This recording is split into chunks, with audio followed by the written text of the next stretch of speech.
everybody, Cody Meyer here, just wrapping up the Lake Cumberland FLW Tour event. I finally got back on track. I had a really good tournament, finished 7th place overall with a 4-day total of 53 pounds, 8 ounces. You know, that lake, Lake Cumberland, it's a really unique, special lake. Practice, you know, fish were pre-spawn, and practice was really good. You know, the tournament was really good, practice was really good. The only problem with Lake Cumberland is most of the fish you're catching are smallmouth, and they have to be 18 inches long in that lake to keep a smallmouth. So all practice, every day of the tournament, you're catching, you know, 16, 17, 17 and a half inch smallmouth. Some of them that weigh over 3 pounds, and you have to throw them back. So it was a little bit of a different game plan for me, and I figured out a couple things. I was throwing a spinnerbait, catching some largemouth. We took off, you know, up on the upper end of the lake, and I was fishing for the smallmouth down by the dam, the largemouth up by the takeoff. And the reason I would fish for the largemouth is because they're a lot easier to catch and fill your limit. So every morning I could start off catching a 10 to a 12 pound limit really quick, and then I can go after those big smallmouth. Like I said, it was hard to catch one of those 18-inch smallmouth. The bait of choice for those largemouth was a KVD spinnerbait here by Strike King.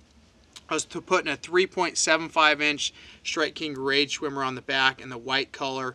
You know, it was a little bit more stained up by that takeoff area, and the largemouth are really biting. And like I said, I knew you weren't going to win on this pattern, but you could start off getting a limit really quick, and then you can go after those bigger smallmouth. As far as the rod and reel, you know, this is a new Daiwa Tatula Elite rod. This is a 7.3 multi-purpose rod. It's a medium heavy. Brent Aether designed it. This is one of my favorite rods. It's a very effective, affordable rod. You could throw with so many different baits. I was throwing a Tatula SV reel in a 6.3.1 gear ratio with the 15-pound Seaguar Tatsu.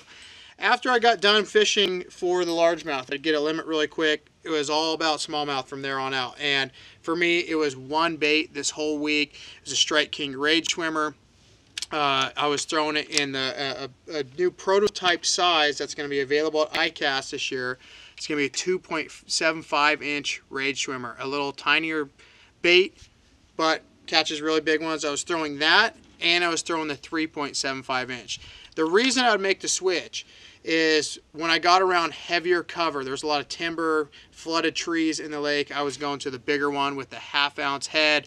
It's a Strike King Flats head on a 15-pound Seaguar Tatsu.